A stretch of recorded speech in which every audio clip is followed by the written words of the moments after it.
زکوٰۃ کے متعلق۔ تو پہلا سوال یہ کیا گیا ہے زکوٰۃ کن پر واجب ہے؟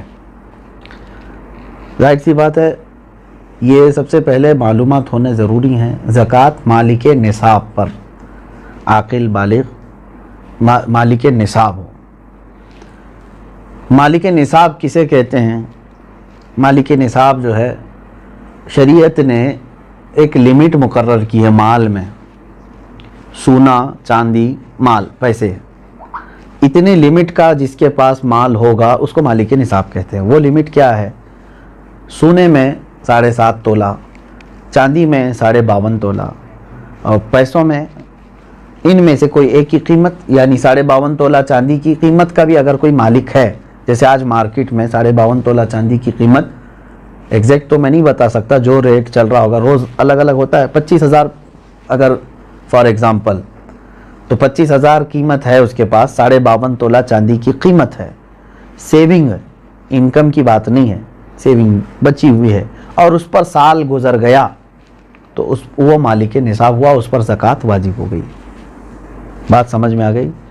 اب کچھ لوگ یہاں پر کنفیوژن کے شکار ہیں کہ کسی نے کہا کہ میرے پاس 5 تولے سونا ہے، 7.5 تو نہیں ہے، 2 تولے چاندی ہے، 52.5 تولہ بھی نہیں۔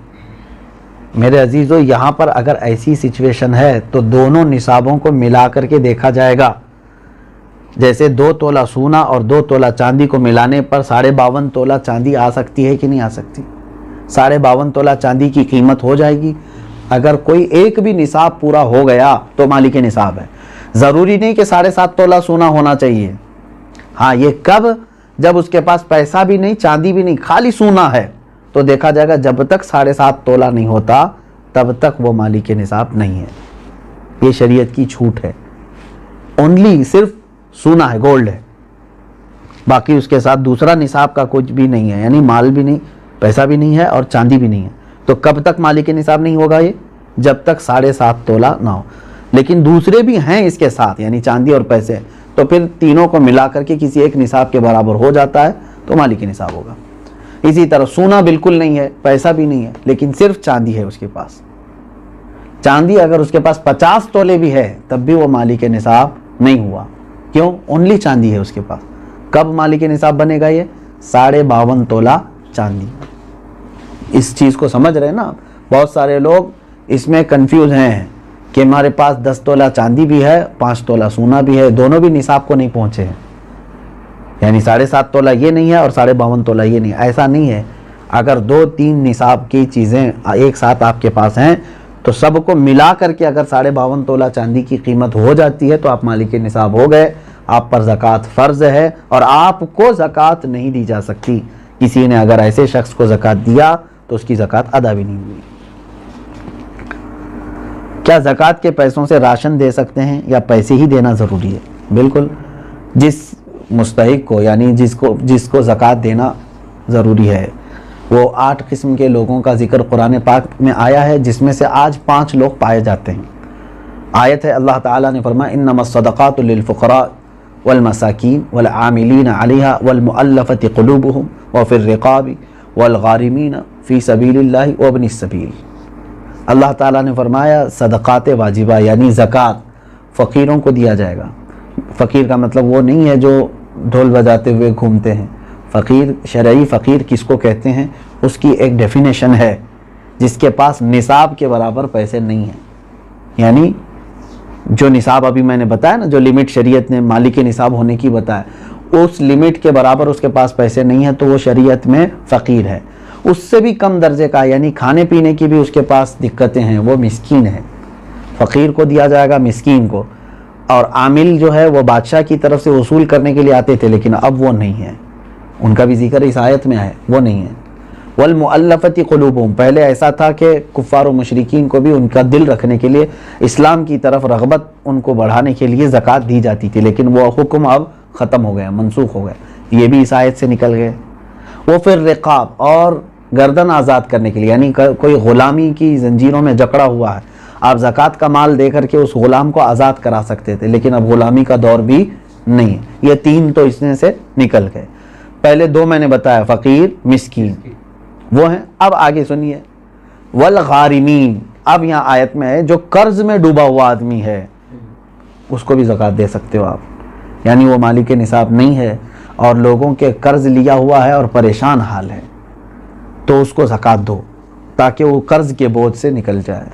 فی سبیل اللہ، اس کا مطلب ہے اللہ کے راستے میں جو ہیں، جیسے علم دین حاصل کرنے والا یہ اللہ کے راستے میں، جہاد فی سبیل اللہ جو کر رہا ہے وہ اللہ کے راستے میں ہے، تو جو اللہ کی راہ میں نکلے ہوئے ہیں ان کو بھی زکوٰۃ دے سکتے ہیں، جیسے ہم مدارس کو دیتے ہیں، مدرسوں میں جو طلبہ ہیں وہ اللہ کی راہ میں ہیں اس لیے ان کے لیے زکوٰۃ ہے۔ وابن السبیل، اور مسافر کو، مسافر جو ہے راستے میں ہے، اگرچہ وہ اپنے گھر پر پیسے والا ہوگا، مالک نصاب ہوگا، لیکن سفر میں اس کے پاس پیسے نہیں ہیں تو اس کو بھی زکوٰۃ کے پیسے آپ دے سکتے ہیں۔ 5 تو میں نے بتایا، فقیر، مسکین، قرض والے کو، اور اللہ کی راہ میں جو ہے اس کو، اور مسافر کو، ان لوگوں کو زکوٰۃ آپ دے سکتے ہیں۔ سوال یہی تھا؟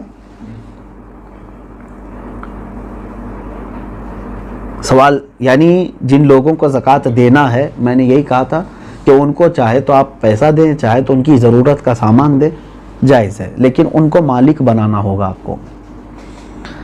کیا زکوٰۃ قرض لے کر ادا کر سکتے ہیں؟ جب آپ کے اوپر ہے ہی نہیں زکوٰۃ تو قرضہ کائے کے لے لوگے؟ مزید قرض میں ڈوب جاؤ گے اور تم پھر دوسروں کو زکوٰۃ دینا پڑے گا تمہیں۔ قرض لے کر زکوٰۃ نہیں دی جاتی۔ ہو سکتا ہے یہاں سوال کرنے والا یہ کہہ رہا ہو کہ وہ مالک نصاب ہے لیکن ابھی فی الحال اس کے پاس پیسے نہیں ہیں، شاید ہو سکتا ہے ان کے پوچھنے کا مطلب یہ ہو، یہی ہے؟ ہاں، اگر یہ مسئلہ ہے تو پھر اس کو کہیں سے بھی اب زکوٰۃ دینا ہے۔ دیکھیں سچویشن کیسی ہے، 1 لاکھ روپے میرے پاس تھے، میں مالک ہوں، میں 1 لاکھ کا مالک ہوں، تو مالک نصاب ہو گیا، سال گزر گیا، لیکن ابھی ایسا ہے کہ میرے پاس پیسہ نہیں ہے، زکوٰۃ دینا تھا، تو تمہارے لیے تو شریعت نے چھوٹ رکھی ہے، جب تمہارے پاس پیسہ آئے گا تب زکوٰۃ دو گے، قرضہ لے کر دینے کی ضرورت نہیں، مزید بوجھ میں جاؤ گے، تم انتظار کرو کہ وہ تمہارا جو پیسہ ہے وہ آ جائے، لیکن اگر 5 سال کے بعد آیا تو 5 سال کی زکوٰۃ دینا ہوگا، 3 سال بعد آیا تو 3 سال کی زکوٰۃ دینی ہوگی، کیونکہ تمہارا پیسہ اٹکا ہوا ہے، جب آئے گا تب دو گے، ابھی نہیں ہے تمہارے پاس تو تمہارے لیے معاف ہے، شریعت نے کہا انتظار کرو۔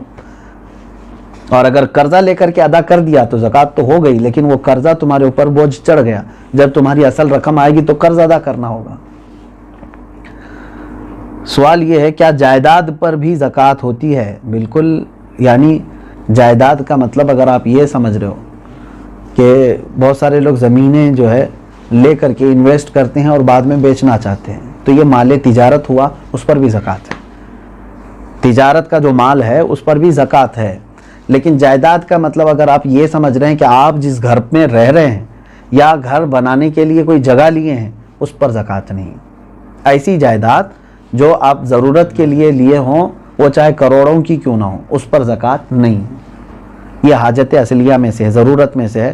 ہاں اگر کوئی ایک تھوڑی سی ایک ٹکڑا زمین کا ہی آپ نے اس لیے لیا کہ آج اس کی قیمت 10 لاکھ ہے، میں رکھوں گا، چند دنوں کے بعد 20 لاکھ ہو جائے گی، میں بیچوں گا، تو آپ اس میں تجارت کر رہے ہیں نا، تو تجارت کی نیت ہوئی آپ کی تو اس زمین پر بھی زکوٰۃ ہے۔